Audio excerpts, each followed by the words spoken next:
Parliament కొత్త భవనంలోకి ప్రధాని మోదీతో పాటు ఎంపీలందరూ కూడా వెళ్తూ ఉన్నారు. ఇప్పుడు లైవ్ చూద్దాం. बढ़ते कदम, नए युग का शुरुआत, नए संकल्प के साथ नए भवन में प्रवेश। संसद के नए अध्याय की आज से शुरुआत हो गई है। लोकतंत्र, दुनिया का सबसे बड़ा लोकतंत्र, दुनिया का सबसे मजबूत लोकतंत्र, जिसने लोकतंत्र को लेकर पूरी दुनिया को एक राह दिखाई है, एक सीख दी है, आज वो एक नए कलेवर की तरफ रुख कर रहा है, आत्मनिर्भर भारत की झलक पेश कर रहा है और नए परिसर की तरफ प्रस्थान करता हुआ हमारा संसदीय सफर, जिसकी आत्मा, लोकतंत्र की आत्मा वही है, लेकिन एक नए शरीर में ये प्रवेश कर रहा है। अपने आप में बेहद महत्वपूर्ण, बेहद ऐतिहासिक, बेहद भावुक पल।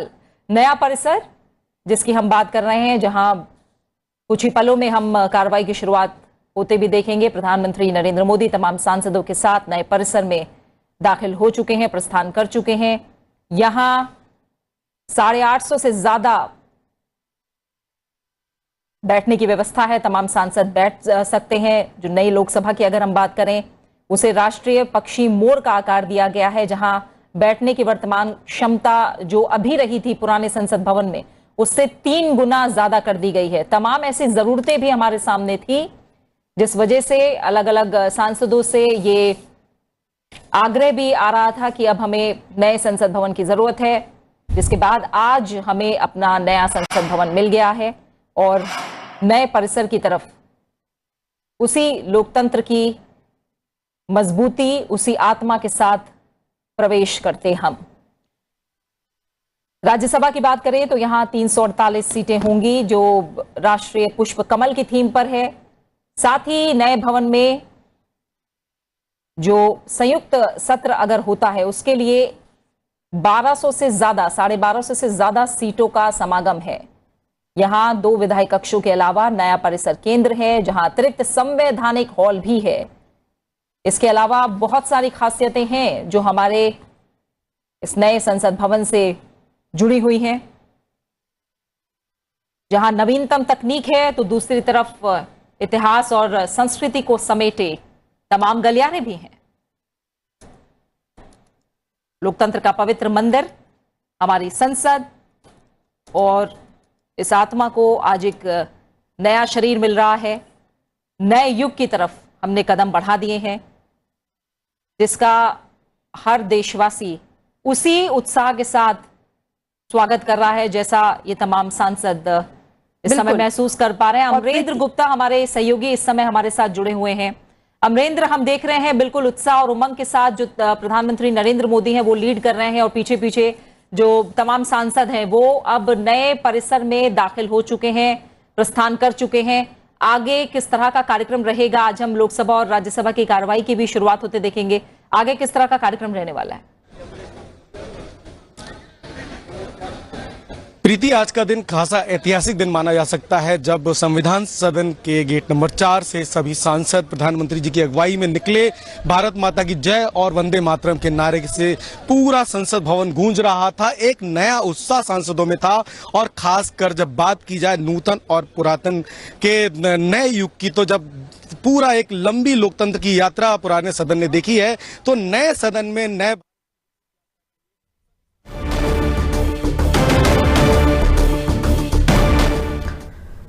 కొత్త పార్లమెంటుకు ప్రధాని మోదీ అలాగే మిగతా ఎంపీలు కూడా కొత్త పార్లమెంటుకు వెళ్తున్న దృశ్యాలు మనం టీవీ స్క్రీన్ పైన చూస్తున్నాం.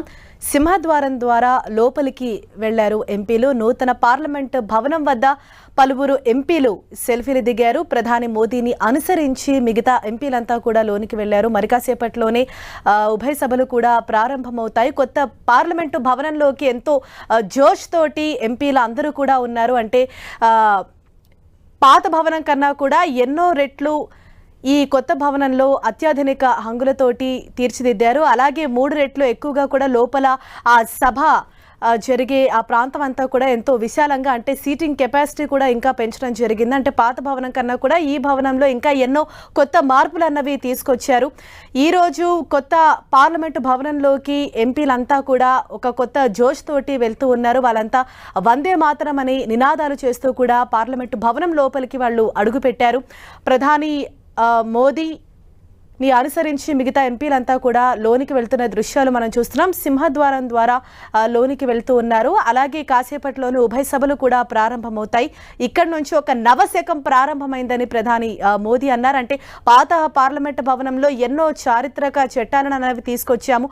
అక్కడ ఉన్న జ్ఞాపకాలన్నింటినీ కూడా, అంటే ఆ సభ నుంచి జరిగిన ఒక చారిత్రక విజయాలు కావచ్చు, తీసుకొచ్చిన చట్టాలు, ఆమోదించిన చట్టాలు, అలాగే జరిగినవన్నీ కూడా నెమరేసుకున్నారు. ఈ జ్ఞాపకాలతోటి ఈరోజు కొత్త పార్లమెంటు భవనంలోకి అడుగు పెడుతున్నామని చెప్పారు. ఇక్కడి నుంచి కూడా ఒక నవశకం ప్రారంభమవుతుంది అని ప్రధాని మోదీ కూడా అన్నారు. మిగతా ఎంపీలంతా కూడా, అంటే కొత్త పార్లమెంటు భవనం వద్ద సెల్ఫీలు తీసుకునేందుకు కూడా వారంతా ఆసక్తి చూపిస్తున్నారు. చాలా మంది అక్కడ సెల్ఫీలు తీసుకుంటున్నారు.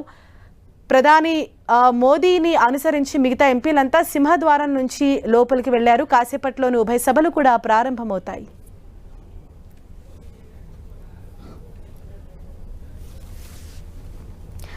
మరింత సమాచారంతో మా ప్రతినిధి గోపీకృష్ణ మనకు అందుబాటులో ఉన్నారు. గోపి,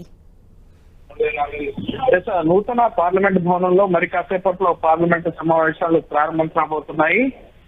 పాత పార్లమెంట్ కి సంవిధాన్ సదన్ అన్న పేరుని ప్రధాని మోడీ పెట్టడం జరిగింది. పాత పార్లమెంట్ అనకుండా ఇక్కడ నుంచి ఆ భవనాన్ని సంవిధాన్ సదన్ అని పిలవాలని చెప్పి తన ప్రసంగంలో సుదీర్ఘంగా 40 నిమిషాల పాటు ప్రధాని మోడీ ప్రసంగించడం జరిగింది. 2047 నాటికి భారత్ ను అభివృద్ధి చెందిన దేశంగా దిద్దడమే లక్ష్యంగా మనమంతా కలిసి పనిచేయాలి అని చెప్పి ఎంపీలకు దిశానిర్దేశం చేయడం జరిగింది. అలాగే ఇప్పటి వరకు పార్లమెంట్ లో పాత పార్లమెంట్ భవనంలో 4000 చట్టాలు చేశారు.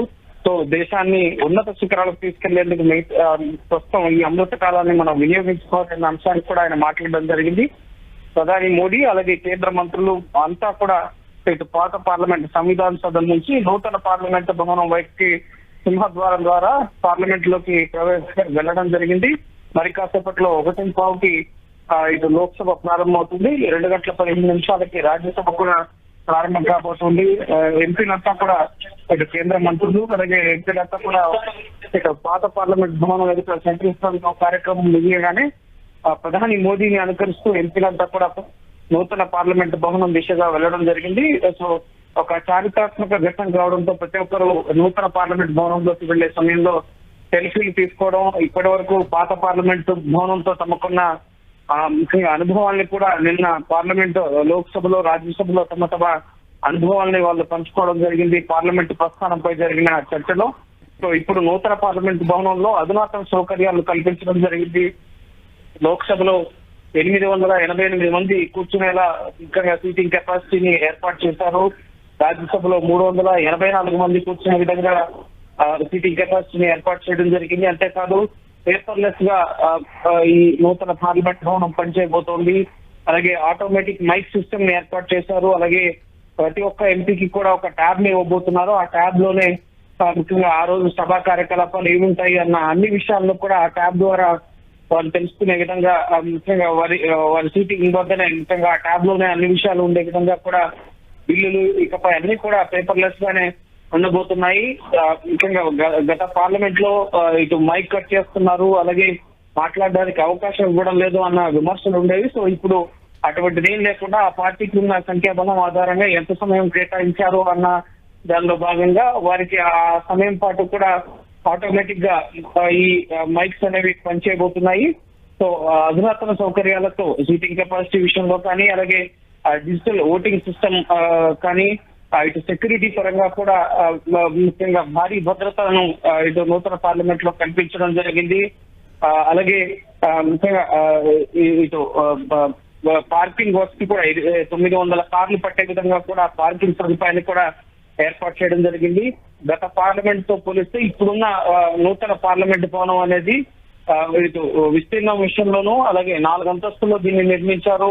2.5 ఏళ్ల కాలంలోనే ఈ భవనాన్ని నిర్మించడం జరిగింది.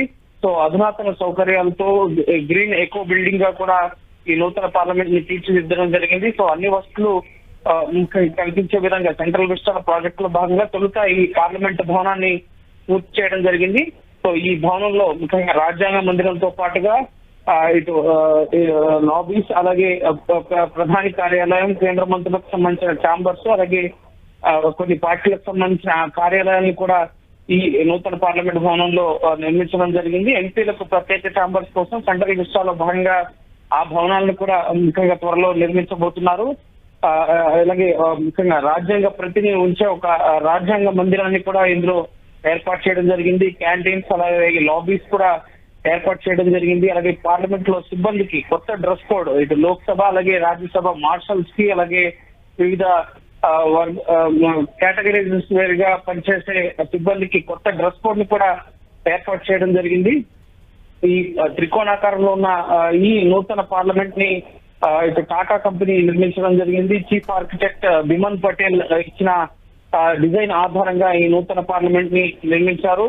సుమారు 1200 కోట్ల వరకు కూడా ఈ నూతన పార్లమెంట్ భవన నిర్మాణానికి ఖర్చు అయింది. అయితే 861.9 కోట్లకే దీన్ని బిడ్ వేసినప్పటికీ కూడా ఆ తర్వాత దీని కాస్ట్ ఎస్టిమేషన్ అనేది పెరగడం జరిగింది.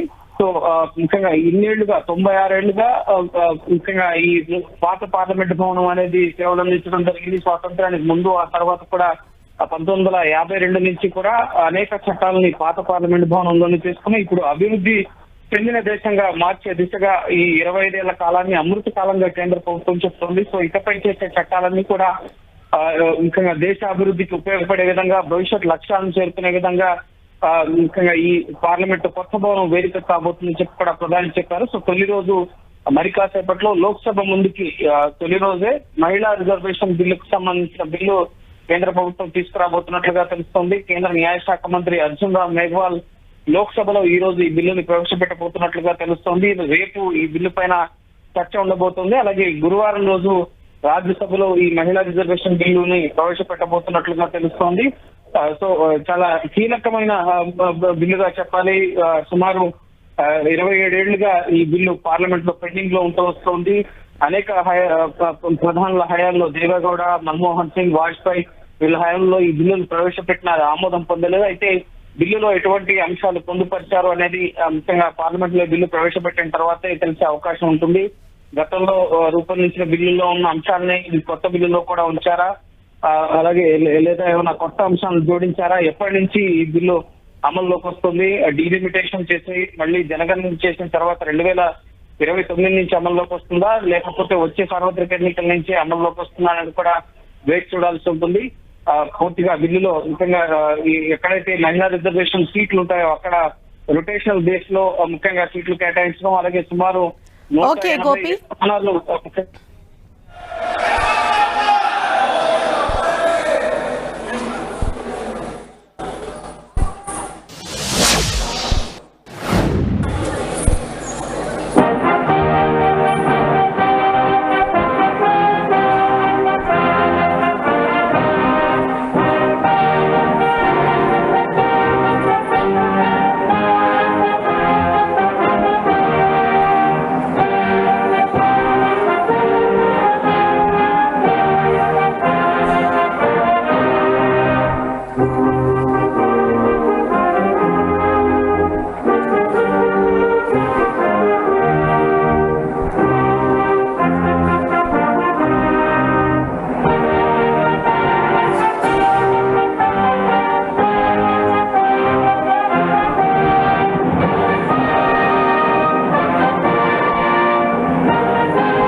माननीय सदस्यगण, आज हमारे देश के लोकतांत्रिक इतिहास का एक अत्यंत महत्वपूर्ण दिन है, जब हम संसद के नए भवन में लोकसभा की पहली बैठक आरंभ कर रहे हैं। हमारा सौभाग्य है कि हमें संसद के पुराने और नए दोनों भवनों में अपने संसदीय दायित्वों के सम्यक निर्वहन का अवसर मिला।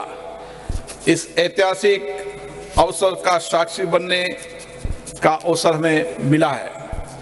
इस शुभ अवसर पर मैं आप सबको शुभकामनाएं देता हूं, बधाई देता हूं। आज हम सबके लिए शुभ दिन है। मैं सभी को भी गणेश चतुर्थी की भी बहुत बहुत शुभकामनाएं, बधाई देता हूं। माननीय सदस्यगण, आज हम अपने देश के उन संस्थापकों, राष्ट्र निर्माताओं को स्मरण करते हैं और उन्हें श्रद्धांजलि देते हैं जिनके संघर्ष एवं बलिदान के कारण हमें आजादी मिली। उन्होंने एक ऐसा संविधान दिया जो जनता को केंद्र में रखकर राष्ट्र के प्रत्येक नागरिकों की प्रगति को सुनिश्चित करता है। माननीय सदस्यगण, जो हमारी श्रेष्ठ संसदीय परंपराएं, परिपाटियां और अनुभव रहे, हम इस नए भवन में उन श्रेष्ठ परंपराओं को आगे बढ़ाएंगे। जो हमारे अच्छे अनुभव रहे उनको आगे बढ़ाएंगे और जो हमारे अच्छे अनुभव नहीं रहे उन अनुभवों को त्याग करेंगे। ये हम संसद की उच्च मर्यादा प्रतिष्ठा कायम करें। हम नए भवन में नए विचारों के साथ लोकतंत्र की संस्कृति को, चर्चा संवाद की श्रेष्ठ परंपराओं को स्थापित करें। हम सदन में शालीनता और मर्यादा से अपने विचारों को रखें। सहमति असहमति लोकतंत्र का मूल मंत्र है, किंतु हम उसे गरिमा के साथ व्यक्त करें, मुद्दों पर चर्चा करें। हमारा यह सदन स्वस्थ चर्चा और संवाद का केंद्र बने। हमारे राजनीतिक और वैचारिक मतभेद हो सकते हैं, लेकिन हमने देश हित में एक साथ मिलकर बड़े फैसले लिए हैं। मुझे आशा है इस सदन में भी हम उसी परंपराओं का निर्वहन करेंगे। इसलिए मेरा आपसे आग्रह है कि नए भवन में हम एक ऐसे प्रतिमान स्थापित करें जिससे लोकतंत्र और लोकतांत्रिक संस्थाओं के प्रति जनता का विश्वास, भरोसा और मजबूत हो। आज हमारे सदन की गतिविधियों को सूचना प्रौद्योगिकी और नई तकनीक के माध्यम से पूरा देश देख रहा है। इसलिए हम इस नए भवन में देश की अपेक्षाओं, आकांक्षाओं के अनुरूप जनता के विश्वास और भरोसे को जीतने का प्रयास करें। उनके मुद्दे, उनकी आकांक्षाओं को जिम्मेदारी के साथ मर्यादित तरीके से सदन में रखें। माननीय सदस्यगण, सदन के सुचारू संचालन में सभी माननीय सदस्यों का सहयोग मुझे निरंतर मिलता रहा है। मुझे आशा है नए संसद भवन में भी, इस कक्ष में भी अच्छी परंपराओं और परिपाटियों को लागू करते हुए आप मुझे सहयोग करेंगे और सदन को सुव्यवस्थित नियमों प्रक्रियाओं से चलाने में मेरा सहयोग करेंगे। हमारा यह भवन हमारी विरासत, विविधता और आधुनिकता का भव्य संगम है। रिकॉर्ड समय में इस भवन का निर्माण सुनिश्चित करने के लिए मैं माननीय प्रधानमंत्री जी का हार्दिक धन्यवाद देता हूं। मैं भवन के निर्माण में योगदान के लिए भारत सरकार, लोकसभा सचिवालय और श्रमवीर कर्मयोगियों को भी इस हार्दिक धन्यवाद देता हूं। मुझे विश्वास है आज गणेश चतुर्थी के शुभ दिन पर हम नई ऊर्जा, नई उमंग, नए उत्साह, नए सपने के साथ संसद की कार्रवाई शुरू करेंगे। मैं अब माननीय प्रधानमंत्री जी से आग्रह करूंगा कि वह सदन को संबोधित करें।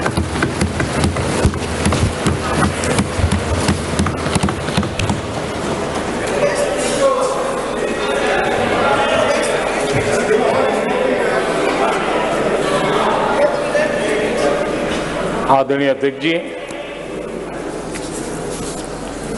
नए संसद भवन का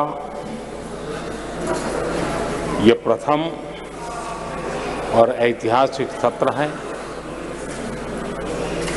मैं सभी माननीय सांसदों को और सभी देशवासियों को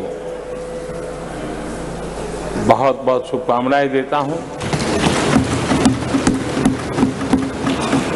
आदरणीय अध्यक्ष जी, आज प्रथम दिवस के प्रथम सत्र में नए सदन में आपने मुझे बात रखने के लिए अवसर दिया है, इसलिए मैं आपका बहुत बहुत आभार व्यक्त करता हूं। इस नए संसद भवन में मैं आप सभी माननीय सांसदों का भी हृदय से स्वागत करता हूं। ये अवसर कई मायनों में अभूतपूर्व है। आजादी के अमृत काल का ये उषा काल है और भारत अनेक सिद्धियों के साथ नए संकल्प लेकर के नए भवन में अपना भविष्य तय करने के लिए आगे बढ़ रहा है। विज्ञान जगत में चंद्रयान 3 की गगनचुंबी सफलता हर देशवासी को गर्व से भर देती है। भारत की अध्यक्षता में G20 का असाधारण आयोजन विश्व में इच्छित प्रभाव, इस अर्थ में ये अद्वितीय उपलब्धियां हासिल करने वाला एक अवसर भारत के लिए बना। इसी आलोक में आज आधुनिक भारत और हमारे प्राचीन लोकतंत्र का प्रतीक नए संसद भवन का शुभारंभ हुआ है। सुखद संयोग है कि ये गणेश चतुर्थी का शुभ दिन है।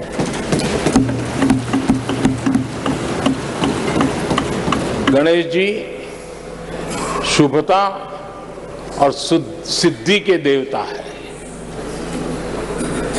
गणेश जी विवेक और ज्ञान के भी देवता हैं। इस पावन दिवस पर हमारा ये शुभारंभ संकल्प से सिद्धि की ओर एक नए विश्वास के साथ यात्रा को आरंभ करने का है। आजादी के अमृत काल में हम जब नए संकल्पों को लेकर के चल रहे हैं, तब अब जब गणेश चतुर्थी का पर्व आज है, तब लोकमान्य तिलक की याद आना बहुत स्वाभाविक है। आजादी के आंदोलन में लोकमान्य तिलक जी ने गणेश उत्सव को एक सार्वजनिक गणेश उत्सव के रूप में प्रस्तावित करके पूरे राष्ट्र में सुराज्य की आहलेख जगाने का माध्यम बनाया था। लोकमान्य तिलक जी ने गणेश पर्व से सुराज्य की संकल्पना को शक्ति दी। उसी प्रकार से आज ये गणेश चतुर्थी का पर्व लोकमान्य तिलक जी ने स्वतंत्र भारत स्वराज्य की बात कही थी। आज हम समृद्ध भारत गणेश चतुर्थी के पावन दिवस पर उसकी प्रेरणा के साथ आगे बढ़ रहे हैं। सभी देशवासियों को इस अवसर पर फिर एक बार मैं बहुत बहुत बधाई देता हूं। आदरणीय अध्यक्ष जी, आज संवत्सरी का भी पर्व है। ये अपने आप में एक अद्भुत परंपरा है। इस दिन को एक प्रकार से क्षमा वाणी का भी पर्व कहते हैं। आज मिच्छामी दुक्कड़म कहने का दिन है। ये पर्व मन से, कर्म से, वचन से अगर जाने अनजाने किसी को भी दुख पहुंचाया है तो उसकी क्षमा याचना का अवसर है। मेरी तरफ से भी पूरी विनम्रता के साथ पूरे हृदय से आप सभी को, सभी सांसद सदस्यों को और सभी देशवासियों को मिच्छामि दुक्कड़म। आज जब हम एक नई शुरुआत कर रहे हैं तब हमें अतीत की हर कड़वाहट को भुलाकर आगे बढ़ना है। इस स्पिरिट के साथ जब हम यहां से हमारे आचरण से, हमारी वाणी से, हमारे संकल्पों से जो भी करेंगे देश के लिए, राष्ट्र के एक एक नागरिक के लिए वो प्रेरणा का कारण बनना चाहिए और हम सबको इस दायित्व को निभाने के लिए भरसक प्रयास भी करना चाहिए। आदरणीय अध्यक्ष जी, ये भवन नया है, यहां सब कुछ नया है, सारी व्यवस्थाएं नहीं है। यहां तक आपके सब साथियों को भी आपने एक नए रंग रूप के साथ प्रस्तुत किया है।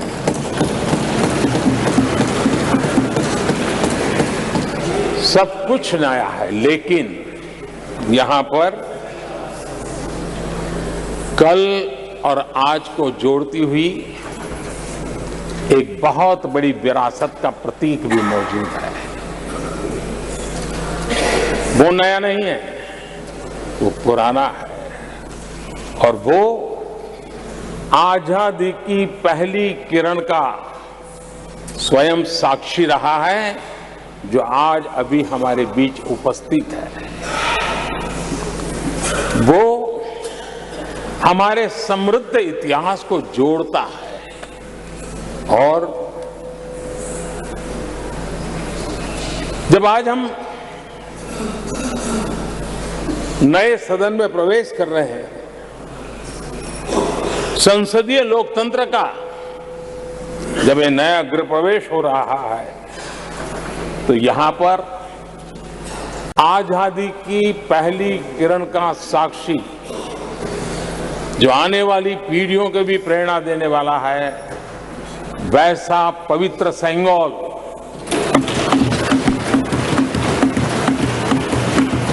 और ये वो सेंगोल है जिसको भारत के प्रथम प्रधानमंत्री पंडित नेहरू का स्पर्श हुआ था। ये पंडित नेहरू के हाथों में पूजा विधि कर करके आजादी के पर्व का प्रारंभ हुआ था और इसलिए एक बहुत महत्वपूर्ण अतीत को उसके साथ ये सेंगोल हमें जोड़ता है। तमिलनाडु की महान परंपरा का वो प्रतीक तो है ही, देश को जोड़ने का भी, देश की एकता का भी वो प्रतीक है। और हम सभी माननीय सांसदों को हमेशा जो पवित्र सेंगोल पंडित नेहरू के हाथ में शोभा देता था, वो आज हम सबकी प्रेरणा का कारण बन रहा है। इससे बड़ा गर्व क्या हो सकता है। आदरणीय अध्यक्ष जी, नए संसद भवन की भव्यता आधुनिक भारत के महिमा को भी मंडित करती है।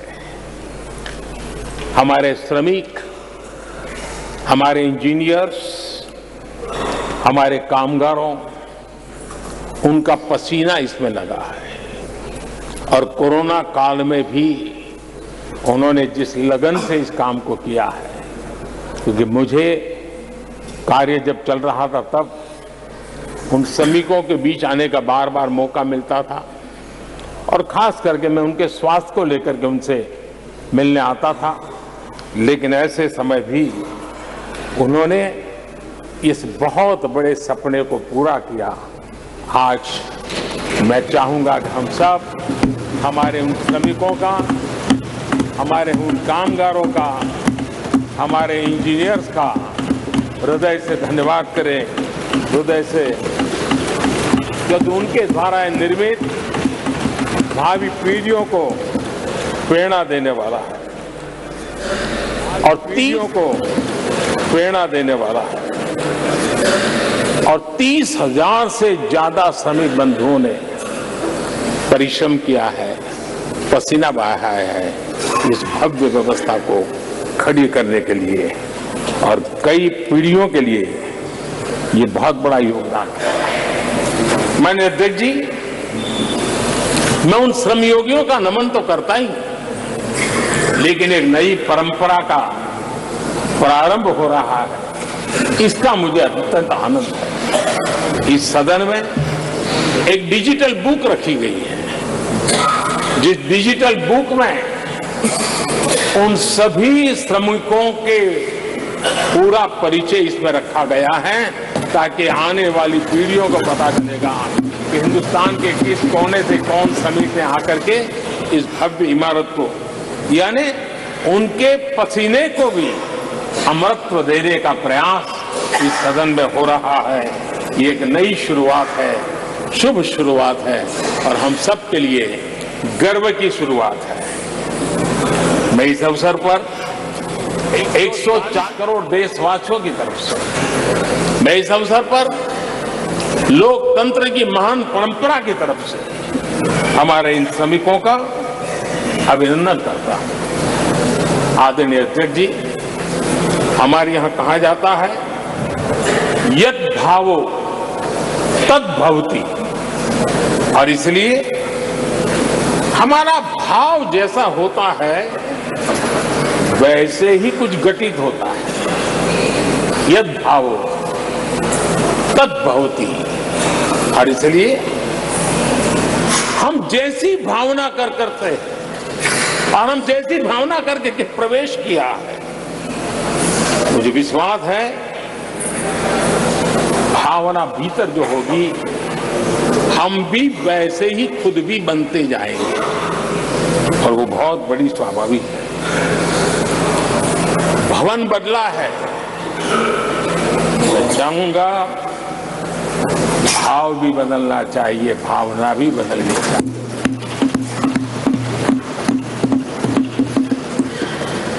संसद राष्ट्र सेवा का सर्वोच्च स्थान है।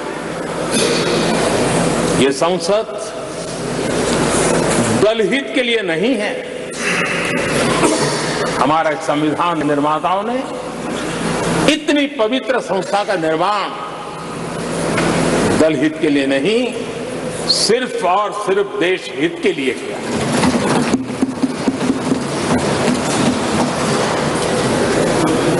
नए भवन में हम सभी अपने वाणी से, विचार से, आचार से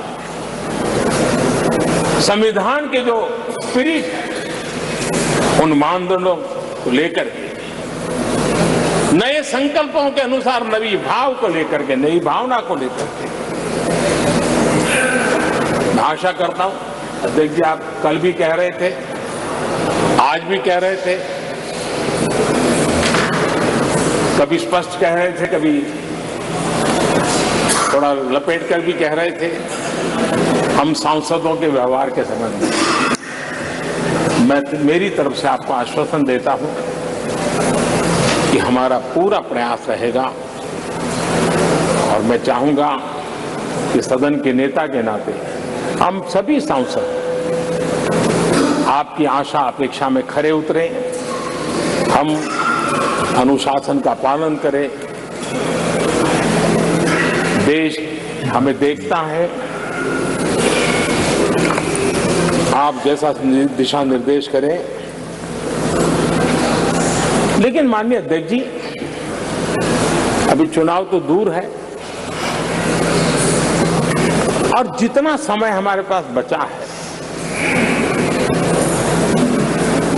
इस पार्लियामेंट के।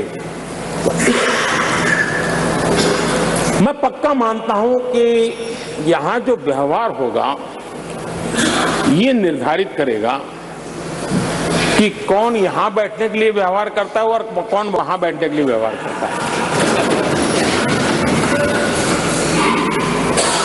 जो वहां ही बैठे रहना चाहता है उसका व्यवहार क्या होगा, और जो यहां आकर के भविष्य में बैठना चाहता है उसका व्यवहार क्या होगा, इसका फर्क बिल्कुल आने वाले महीनों में देश देखेगा और उनके बर्ताव से पता चलेगा, ये मुझे पूरा विश्वास है। आदरणीय अध्यक्ष जी, हमारे यहां वेदों में कहा गया है, सम्यच्च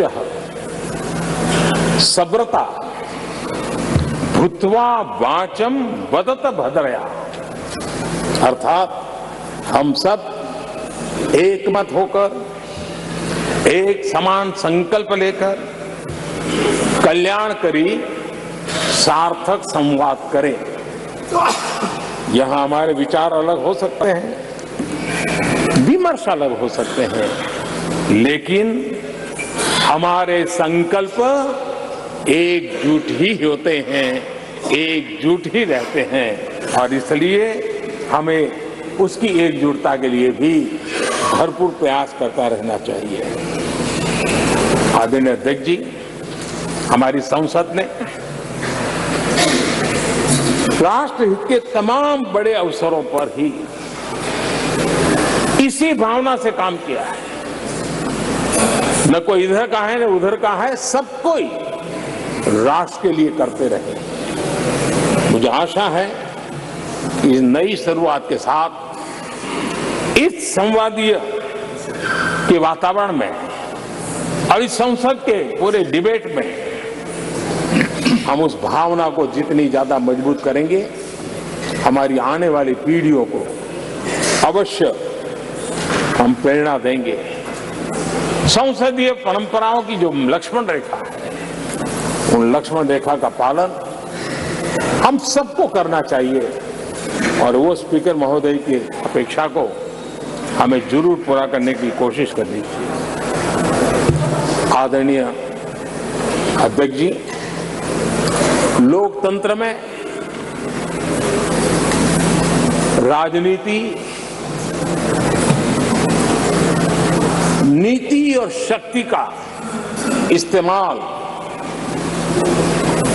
ये समाज में प्रभावी बदलाव का एक बहुत बड़ा माध्यम होता है, और इसलिए स्पेस हो या स्पोर्ट्स हो, स्टार्टअप्स हो या सेल्फ हेल्प ग्रुप हो, हर क्षेत्र में दुनिया भारतीय महिलाओं की ताकत देख रही है। G20 की अध्यक्षता, विमेन लेड डेवलपमेंट की चर्चा आज दुनिया इसका स्वागत कर रही है, स्वीकार कर रही है। दुनिया समझ रही है कि सिर्फ महिलाओं के विकास की बात इनफ नहीं है। हमें मानव जाति की विकास यात्रा में उस नए पड़ाव को अगर प्राप्त करना है, राष्ट्र के विकास यात्रा में हमने नई मंजिलों को पाना है, तो यह आवश्यक है कि विमेन लेड डेवलपमेंट को हम बल दें। और G20 में भारत की इस बात को विश्व ने स्वीकार किया है। महिला सशक्तिकरण की हमारी हर योजना ने महिला नेतृत्व करने की दिशा में बहुत सार्थक कदम उठाए हैं। आर्थिक समावेश को ध्यान में रखते हुए जनधन योजना शुरू की, 50 करोड़ लाभार्थियों में से भी अधिकतम महिला बैंक अकाउंट के धारक बनी है। ये अपने आप में बहुत बड़ा परिवर्तन भी है, नया विश्वास देता है। जब मुद्रा योजना रखी, ये देश गर्व कर सकता है कि उसमें बिना बैंक गारंटी 10 लाख रुपए की लोन देने की योजना, और उसका लाभ पूरे देश में सबसे ज्यादा महिलाओं ने उठाया। महिला एंटरप्रेन्योर का एक पूरा वातावरण देश में नजर आया। पीएम आवास योजना, पक्के घर, ये भी उसकी रजिस्ट्री ज्यादातर महिलाओं के नाम हुई, महिलाओं का मालिकाना हक बना। आदरणीय अध्यक्ष जी, हर देश की विकास यात्रा में ऐसे माइलस्टोन आते हैं जब वो गर्व से कहता है कि आज के दिन हम सब ने नया इतिहास रचा है। ऐसे कुल पल जीवन में प्राप्त होते हैं। और आदरणीय अध्यक्ष जी, नए सदन के प्रथम सत्र के प्रथम भाषण में मैं बड़े विश्वास और गर्व से कह रहा हूं कि आज की ये पल, आज का ये दिवस, संवत्सरी हो, गणेश चतुर्थी हो, उससे भी आशीर्वाद प्राप्त करते हुए इतिहास में नाम दर्ज करने वाला समय है।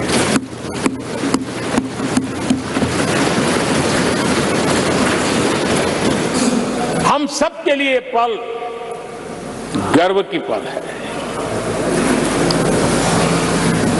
अनेक वर्षों से महिला आरक्षण के संबंध में बहुत चर्चाएं हुई हैं, बहुत वाद विवाद हुए हैं। महिला आरक्षण को लेकर संसद में पहले भी कुछ प्रयास हुए हैं। 1996 में इससे जुड़ा बिल पहली बार पेश हुआ था। अटल जी के कार्यकाल में कई बार महिला आरक्षण का बिल पेश किया गया, कई बार, लेकिन उसे पार कराने के लिए आंकड़े नहीं जुटा पाए और उसके कारण वो सपना अधूरा रह गया। महिलाओं को अधिकार देने का, महिलाओं की शक्ति का उपयोग करने का वो काम शायद ईश्वर ने ऐसे कई पवित्र काम के लिए मुझे चुना है।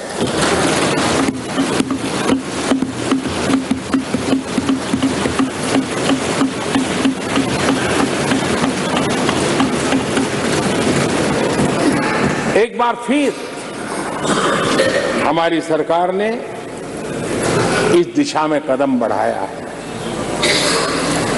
कल ही कैबिनेट में महिला आरक्षण वाला जो विधेयक है उसको मंजूरी दी गई है।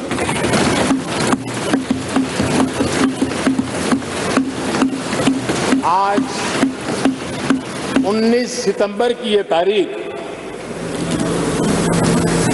इसीलिए इतिहास में अमरत्व को प्राप्त करने जा रहे हैं। आज जब महिलाएं हर सेक्टर में तेजी से आगे बढ़ रही हैं, नेतृत्व कर रही हैं, तो बहुत आवश्यक है कि नीति निर्धारण में, पॉलिसी मेकिंग में हमारी माताएं, बहनें, हमारी नारी शक्ति अधिकतम योगदान दें, ज्यादा से ज्यादा योगदान। योगदान ही नहीं, वे महत्वपूर्ण भूमिका निभाएं। आज इस ऐतिहासिक मौके पर नए संसद भवन में सदन की पहली कार्यवाही के रूप में उस कार्यवाही के अवसर पर देश के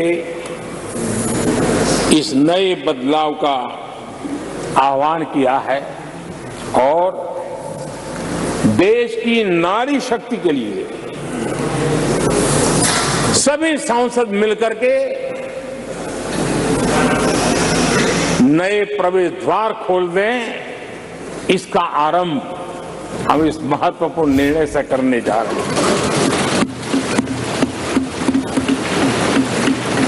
विमेन लेड डेवलपमेंट के अपने संकल्प को आगे बढ़ाते हुए हमारी सरकार आज एक प्रमुख संविधान संशोधन विधेयक प्रस्तुत कर रही है। इस विधेयक का लक्ष्य लोकसभा और विधानसभाओं में महिलाओं की भागीदारी का विस्तार करने का है। नारी शक्ति बंधन अधिनियम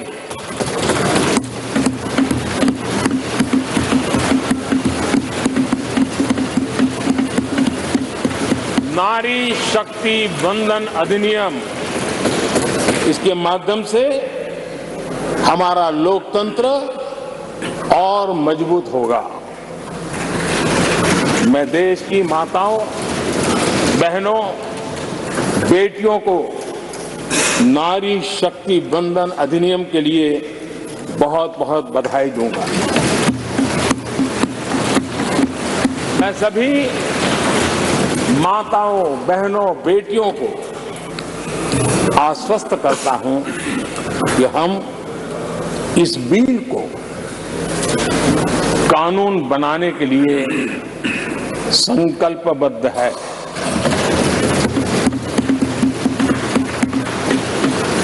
मैं इस सदन में सभी साथियों से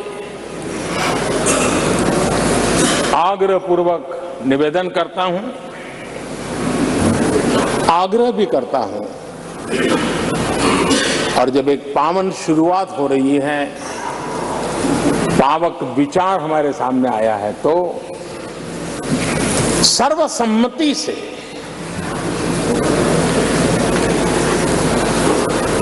जब ये बिल कानून बनेगा तो उसकी ताकत अनेक गुना बढ़ जाएगी।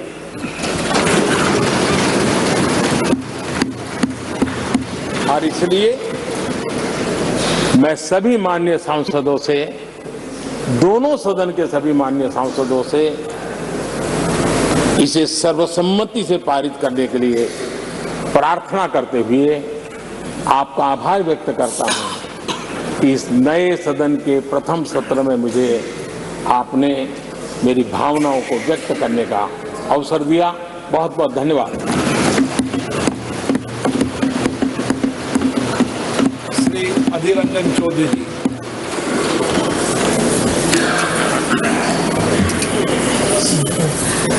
सर, सर्वप्रथम हमारे लोकसभा की स्पीकर, हमारे अभिभावक, आपको सबकी तरफ से आभार प्रकट करता हूं कि आप ये नए सदन में आज नया शुरुआत करने का पहल किए हैं और इसके साथ साथ हमारी देश की हर नागरिकों को गणेश चतुर्थी की बधाई भी देना चाहते हैं।